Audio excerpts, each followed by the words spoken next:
سیدنا عبداللہ رضی اللہ تعالی عنہ صحابی رسول ہے۔ سیدنا عبداللہ ابن عباس رضی اللہ تعالی عنہما سے کسی بندے نے مسئلہ پوچھا، سیدنا عبداللہ رضی اللہ تعالی عنہ جواب ارشاد فرمایا۔ جواب میں کیا پڑھا؟ حدیث رسول۔ مسئلہ پوچھنے والے نے مسئلہ پوچھا، سیدنا عبداللہ نے جواب میں حدیث رسول پڑھی۔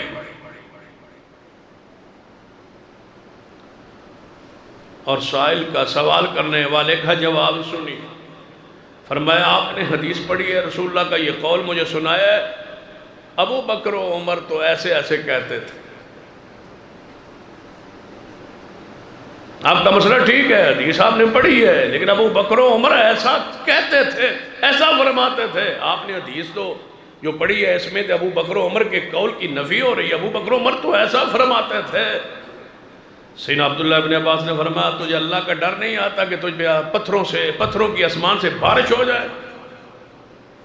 میں رسول اللہ کی حدیث پڑھتا ہوں اور آپ کہتے ہیں قال ابو بکر و عمر، ابو بکر نے یہ کہا، ابو عمر فاروق نے یہ کہا، قال ابو بکر و قال عمر، عمر یہ کہتا ہے، ابو بکر یہ فرماتے ہیں، میں نے حدیث پڑھی ہے، تمہیں ڈر نہیں آتا کہ آسمان سے پتھروں کی بارش ہو جائے تجھ پر؟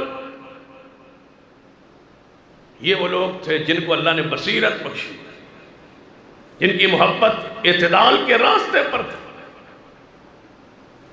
سیدنا عبداللہ کیا صدیق کے مقام کو نہیں جانتے تھے؟ وہ بندہ شروع ہو جاتا مروا ابا بکر فلیصلی بالناس، رسول اللہ صدیق کے بارے میں یہ فرمایا، صدیق کے بارے میں یہ فرمایا، صدیق کا یہ درجہ، یہ مقام، یہ شان۔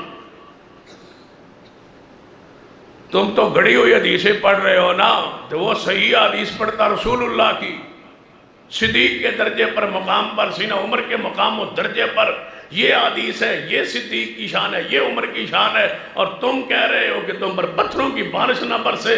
صدیق کے اقوال پر حدیث اور سیدنا عمر کے اقوال پر پیش کرے تو آسمان سے پتھروں سی بارش آتی ہے۔